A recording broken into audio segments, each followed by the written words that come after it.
दोस्तों हमारे चैनल नात आबिद नीमवी को लाइक और सब्सक्राइब करके हमारी हौसला अफजाई फरमाएं। पटना में ब्यूर जेल के रास्ते पर एक बयाबान ग्वाला की बस्ती में एक मस्जिद है। उस मस्जिद के छत पे इतना मोटा मोटा पीपल का पेड़ हो गया था। मुसलमान वहां थे, सब छोड़ छोड़ के आबादी में चले गए। वीरान मस्जिद। एक तनवीर नाम का लड़का जो पानी बेचता है, दुकान पानी सप्लाई करता है, फिल्टर वाला पानी। उसके दिल में तड़प पैदा होती है, चुभन पैदा होती है, खलिश आती है। उसने सोचा कि इस वीरान मस्जिद को हम आबाद करेंगे। लोगों से मिल करके कुछ चंदे वगैरह किया, मस्जिद की साफ सफाई का काम किया। जितने ग्वाला यादव भाई लोग थे, सब लोग फाड़ा बांध करके, सुनिएगा, सब फाड़ा बांध करके जंगलात की कटाई और सफाई का काम करते हैं। मस्जिद का इफ्तिताह करवाया जुमा की नमाज से। शहर से लोगों को बुला करके एक नौजवान उजड़ी हुई मस्जिद को आबाद करना चाह रहा था। शहर के लोग जाके मस्जिद में जुमा पढ़ते हैं। उसी साल तरावी हुई। मुझको कहा गया कि हाफिज कुरान दीजिए। मैंने अपने एक शागिर्द को तरावी पढ़ाने के लिए भेजा। खत्म तरावी में मुझको दुआ कराने के लिए बुलाया गया। सारे ग्वाले सब मस्जिद के सहन में बैठे थे। जितने यादव लोग थे वो सब मस्जिद के तरावी हो रही थी। अब वो लोग मस्जिद के सहन में बैठ करके गप सप दे रहे थे, अपना घुटना वगैरह खोल करके बेचारे गप दे रहे। तरावी हुई, मैंने मुख्तसर तकरीर की, दुआ कराई, मिठाई तकसीम हुई। वो जो मोहल्ले में जितने ग्वाला भाई लोग हैं, यादव लोग, उनको भी मिठाई दी गई। उन लोगों ने प्रसाद समझ करके, तबरुक समझ करके खाया। और फिर वही तनवीर लड़का मोहल्ले में मिठाई लेके घूम रहा, घरे घर, भौजी है ये मिठाई। हाँ, शुक्रिया बाबू। हाँ चाची है ये मिठाई, मौसी ये मिठाई लीजिए। यानी पूरे मोहल्ले में गैर मुस्लिमों के घर घर जा करके वो मिठाई बांट रहा है। अब उस मस्जिद को आबाद करने का मरहला आया। कैसे आबाद करेंगे? मोहब्बत तुझको आदाबे मोहब्बत खुद सिखा देगी। मोहब्बत तुझको आदाबे मोहब्बत खुद सिखा देगी। जरा आहिस्ता आहिस्ता उधर रुझान पैदा कर। जब गैरों की आबादी में मस्जिद है, उसको आबाद करना है। कैसे आबाद करेंगे? उसी मोहल्ले के एक यादव भाई को अपना पार्टनर बना लिया बिजनेस का। पानी की सप्लाई में वहीं के मोहल्ले के एक आदमी को पार्टनर बना लिया। वो गैर मुस्लिम भाई रोजाना सुबह गुस्ल करता है, स्नान करता है और उस मस्जिद में झाड़ू लगाता है, पोछा लगाता है, खिड़कियों को झाड़ता है। तब वो काम पे जाता है। वो कहता है अगर किसी दिन भगवान के घर की सफाई छूट जाती है तो उस दिन मेरा जतरा खराब रहता है। देखे, हम अगर अल्लाह के घर को आबाद नहीं करेंगे, अल्लाह हम जैसे नाहंजारों का मोहताज नहीं है। अल्लाह किसी से काम ले लेगा, किसी से काम ले लेगा। मेरे भाई, गैर मुस्लिम मस्जिद को आबाद किए हुए। कांधला जानते हैं? कांधला मुजफ्फरनगर जिला में पड़ता है। कांधला हजरत शेख जकरिया रहमतुल्लाह अलैह जो फजाइल अमाल के जो मुसन्निफ है, वही कांधला के थे। बड़े बड़े जलील कद्र उलमाए किराम वहाँ पैदा हुए। हजरत मौलाना इदरीस कांधलवी, हजरत मौलाना यूसुफ कांधलवी। कांधला तो बुकातुल उलमा है, समझिए। वहाँ आज भी एक मस्जिद है, सुनिएगा तवज्जो से। वहाँ भी आज एक मस्जिद है। वो मस्जिद कौन है जानते हैं? 9 मुस्लिमों ने उस मस्जिद को बनवाया है। गैर मुस्लिम को अल्लाह ने इस्लाम की दौलत दी और इस्लाम कबूल करते ही उन लोगों ने मस्जिद बनाया है। वो कैसे? एक जमीन का लफड़ा था, आजादी से पहले की बात है, जब अंग्रेज की हुकूमत थी। एक जमीन का झगड़ा था।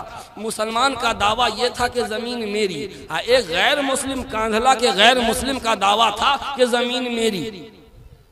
मामला पहुंच गया मेरठ डिस्ट्रिक्ट कोर्ट में। मेरठ के डिस्ट्रिक्ट कोर्ट में मामला पहुंचा। उस वक्त अंग्रेज जज था, बहुत तूल पकड़ा, किसी के पास खाता खसरा महफूज नहीं। गैर मुस्लिम ने भरी अदालत में कहा, मैं अदालत से एक दरखास्त करना चाहता हूं। कहा बोलो। एक मुसलमान है, मैं उनको गवाह में पेश करना चाहता हूं। एक मियाँ जी है, मौलवी साहब, उनको हम गवाह में पेश करना चाहते हैं। वो जो गवाही दे देंगे हम मानने के लिए तैयार हैं। पूछिए तो ये मुसलमान मानेंगे? पूछिए उनसे। जज ने पूछा, बोलो जी, ये एक मौलाना साहब को गवाह में पेश करना चाहता है, मानोगे?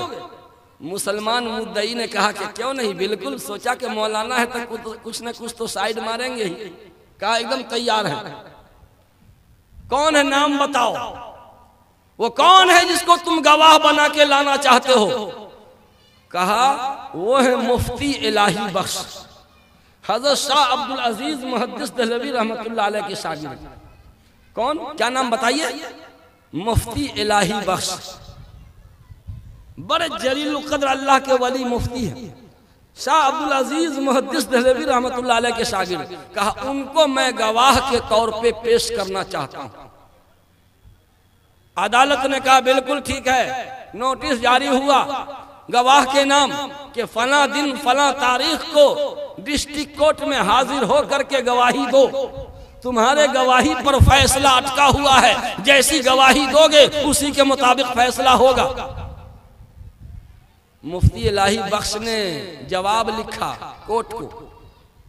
सुनिए जरा सा तवज्जो से, ये अफरा तफरी का माहौल क्यों हो रहा है भाई? असल बीच में कुर्सियां खाली थी, अच्छा, इस वजह से। कोर्ट से नोटिस जारी हुआ मुफ्ती इलाही बख्श के नाम कि फला दिन आकर के गवाही दीजिए। इस दौरान मुसलमानों ने, पूरे मुसलमानों में ऐलान किया और खुले आम कहा, क्या अगर हम केस जीत जाएंगे तो इस जमीन पर आलीशान मस्जिद बनवाएंगे। मुसलमान ने क्या कह दिया? अगर हम केस जीत गए और ये जमीन हमको मिल गई तो इस जमीन पे आलीशान मस्जिद बनवाएंगे। तो गैर मुस्लिम ने भी सोचा कि हम छी केकरो से कम छी, हम किसी से कम नहीं। उन्होंने भी ऐलान कर दिया कि अगर हम जीत जाएंगे तो इस जमीन पर आलीशान मंदिर बनाएंगे। लीजिए साहब, दो आदमी का झगड़ा, दो कौम का झगड़ा हो गया। मुसलमान एक तरफ, गैर मुस्लिम एक तरफ। अब वो मुफ्ती इलाही बख्श के नाम जो लेटर गया, समन जारी हुआ अदालत से कि फला तारीख पे आओ गवाही देने। मुफ्ती इलाही बख्श कोर्ट में जवाब दाखिल करता है, क्या मैंने कसम खा, सुनिएगा, मैंने कसम खा रखी है कि जिंदगी भर किसी अंग्रेज का चेहरा नहीं देखूंगा। मैंने कसम खा रखी है कि जिंदगी भर किसी अंग्रेज का मुंह नहीं देखूंगा। और मेरठ कोर्ट का जज अंग्रेज है, इसलिए मैं कोर्ट में नहीं जा सकता, मैं मुंह नहीं देख सकता। है इतनी हिम्मत किसी को बोलने की? उन्हीं के उस्ताद ने, शाह अब्दुल अजीज मुहद्दिस दहलवी रहमतुल्लाह अलैह ने अंग्रेजों के खिलाफ जंग करने का फतवा दिया था। उन्हीं के वो शागिर्द हैं जी। बापे पोत परापत घोरा, नब्बे सीता थोरबो थोरा, उसी उस्ताद के न शागिर्द थे। कहा मैंने कसम खा रखी है कि जिंदगी भर किसी अंग्रेज का चेहरा नहीं देखूंगा। और उस अदालत में जज अंग्रेज है, मैं कैसे जा सकता? दोबारा नोटिस जारी हुआ। हजरत मौलाना आलिमिया नदवी रहमतुल्लाह अलैह ने इस वाक़े को लिख रखा है, माज़ा खसरल आलम इन्हितातिल मुस्लिमीन में। उसका उर्दू तर्जमा भी छप चुका है, इंसानी दुनिया पर कौमों के उरूज व ज़वाल का असर, उसमें ये वाक़या दर्ज है। कोर्ट की तरफ से दोबारा नोटिस गया कि आप अदालत में आके गवाही दीजिए। आप जज का मुंह मत देखिएगा, उधर घूम के गवाही दे देना, दूसरी तरफ घूम करके गवाही दे देना। आ जा, गए गवाही देने। इधर मुसलमानों ने ऐलान करके सबको जमा किया, उधर गैर मुस्लिम ने जमा किया। मेरठ डिस्ट्रिक्ट कोर्ट का पूरा अहाता खचाखच भरा हुआ था। उतने में हजरत मौलाना मुफ्ती इलाही बख्श रहमतुल्लाह अलैह तशरीफ लाते हैं। सच्चाई का आलम बरदार, भरी अदालत में गवाही देनी थी, इनकी गवाही पर फैसला होना था। कोर्ट ने कहा, अदालत ने कहा, नाम वगैरह पूछने के बाद फला जमीन खाता नंबर इतना, खसरा नंबर इतना, जिसकी चौहद्दी ये है, दाएं ये, उत्तर दक्षिण पूरब पश्चिम फला है, आप सही सही अल्लाह को हाजिर जान करके गवाही दो कि ये जमीन किसकी है, बताइए। दुनिया वाले तो यही कहेंगे कि मौलाना तो बोलेंगे कि मुसलमान की जमीन। क्या मुफ्ती इलाही बख्श ने कहा, मैं अल्लाह को हाजिर और नाजिर जानकर मैं गवाही देता हूं, मैं अपने इल्म के मुताबिक कि फला जमीन जिसका ये केस चल रहा है वो जमीन मुसलमान की नहीं बल्कि फला गैर मुस्लिम की है। मुसलमान आए हाय मौलवी बिक गया, थू थू थू। अब सुनिए जज का फैसला। अदालत ने जो फैसला लिखा, तारीख में वो फैसला दर्ज है। उस जमाने के तमाम अदीबों ने, अहलुल्लाह ने अपनी अपनी तसानीफ में, अपने मलफूजात में उसको नोट कर रखा है। अदालत ने फैसला किया कि केस नंबर इतना, इसकी पूरी समाअत के बाद, दोनों फरीक के दलाइल सुनने के बाद अदालत इस नतीजे पर पहुंची है कि इस मुकदमा में मुसलमान हार गया और इस्लाम जीत गया।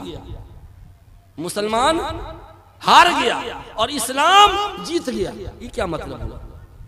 मुसलमान हार गया कैसे, मगर इस्लाम जीत गया कैसे?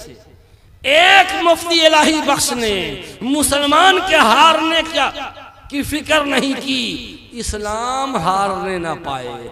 अदालत को कहना पड़ा कि इस्लाम का पैगाम अदालत में पहुंचकर भी अपना लोहा मनवाता है। जो इस्लाम का पैरोकार होता है, जो इस्लाम का अलमबरदार होता है, भरी अदालत में भी सही सही बोलता है, सच बोलता है, मुसलमानों का साइड नहीं लिया और सच्ची गवाही दिया। इसका मतलब यह है कि इस्लाम जीत गया, इस्लाम जीत गया।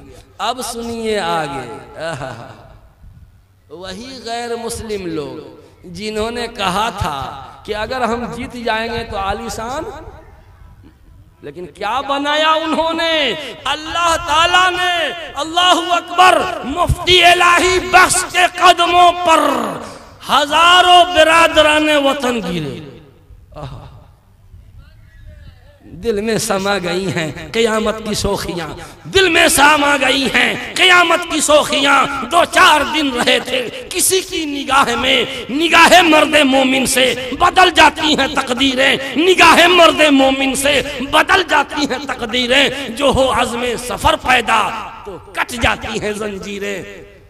सैकड़ों बिरादराने वतन मुफ्ती इलाही बख्श के कदमों पे गिर जाते हैं। कहा, जिस मजहब ने आपको इतनी खूबसूरत और टेंशन भरा सच, परेशान कुन सच बोलने पर मजबूर कर दिया, उस मजहब से सच्चा कोई मजहब नहीं। पढ़ा दीजिए कलमा, अशहदु अल्ला इलाहा इल्लल्लाह व अशहदु अन्ना मुहम्मद रसूलुल्लाह। वही मुसलमान हो गए। अब क्या कहा कि अब हम इसी जमीन में मस्जिद बनाएंगे। मस्जिद आज भी वो कांधला की मस्जिद मौजूद है। अगर कभी उधर जाना हो तो जियारत कर लीजिएगा, पूछिएगा किसी से। माशाल्लाह, देखिए तो देखिए, किरदार बोलता है, किरदार बोलता है। तो मेरे भाइयों, मैं जल्दी चंद बातें अर्ज करके रुखसत होना चाहता हूँ।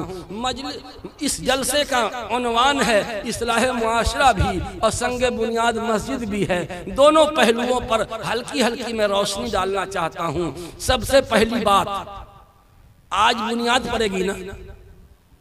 जी। मुकम्मल कब होगी? कहिए जब अल्लाह मुकम्मल करवा दे। बैठिए ना, ये काहे इतना बोलते हैं? बाद में हम दोनों बात कर लेंगे इंशाल्लाह, अभी नहीं बोलिए। मुकम्मल तामीर का एक टारगेट तय कीजिए। पपरौल में मस्जिद शहीद करके नई मस्जिद की बुनियाद डाली गई थी, आपको याद होगा। जलसे में मैं भी था और 6 महीना बाकी था रमजान में। मैंने कहा ये तरावी की नमाज नई मस्जिद में होगी। पूरे मजमा ने हाथ उठा करके अहद लिया था कि इंशाअल्लाह तरावी शुरू होने से पहले पहले मस्जिद को मुकम्मल कर लेंगे हम लोग। मैंने कहा था जलसे के कन्वेनर को, मस्जिद के इमाम को कि जब मस्जिद तामीर हो जाए मुझे फोन करके खबर कर देना, ताकि इन तमाम हाजिरीन के लिए रब्बुल आलमीन के दरबार में मैं दुआ कर सकूं। फोन आया, शाबान में कॉल आ गया, हजरत जो वादा आपने करवाया था, कातिबे तकदीर कलम लेके तैयार थे। कातिबे तकदीर कलम लेके तैयार था। बिल्कुल रमजान से पहले मस्जिद तामीर हो गई। जब एक आदमी इतना आलीशान अपना घर बना सकता है, ये पूरा गांव मिलके क्यों नहीं तामीर कर सकता? क्यों नहीं? अब आप बताइए कितना टाइम दें आपको मुकम्मल करने में? फिनिशिंग वगैरह का काम वो बात का है। मुकम्मल मस्जिद ढलाई तक में कितना टाइम? 1 साल। 1 साल से ज्यादा नहीं लगना चाहिए।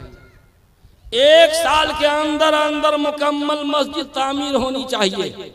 उससे ज्यादा नहीं, सीमा रेखा से आगे नहीं बढ़ने देंगे। बोल दे रहे हैं ये बहुत हो गया, आपको तो 6 महीने में तैयार कर लेना चाहिए। लेकिन मेरे दोस्तों जानते हैं